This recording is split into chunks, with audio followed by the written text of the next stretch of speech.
If I be completely honest about this video, it's sort of just a filler episode for the real stuff. I was caught with 2 days to make a vid and no real footage, so unless you're a die-hard fan of Flipside, you can probably just skip this week's vid. That said, let's jump in.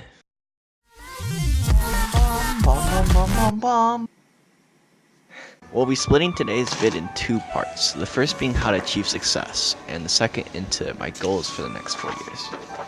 So there's probably millions of self-help clicks out there, but if you dumb everything down, there's only 2 true things you need to achieve success. That's smart work and goals. So not only do you have to always work harder than everybody else, you also have to work smarter. That means always achieving the highest efficiency possible.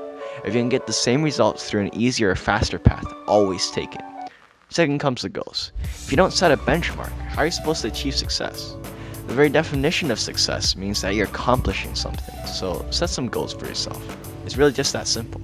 Remember these 2 things and you'll be off to the races.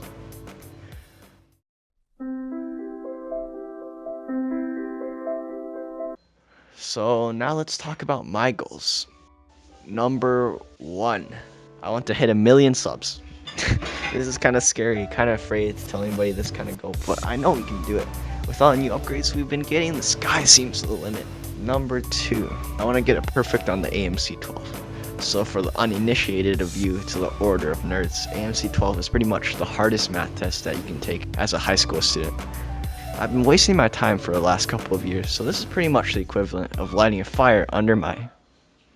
Number 3, I want to make $1 million. The majority of people want material wealth because they don't realize that wealth isn't really valuable. Now, I can make a whole video on this one subject, but we don't have the time. Anyway, I want the money because I realized that money basically equals time. What I mean by this is that money is basically a shortcut in life. Think about that for a second. Alright, done thinking? So I could get the first few years of my life wonderfully lived without the burden of a job. Think about what you would do if you had 6 years of life with absolute freedom. Yeah, you could create some pretty amazing things. So yeah, from now on, I'll be setting a goal for each week. Maybe it'll become a series, we'll see. For now, my goal is to waste less than 2 hours this entire week.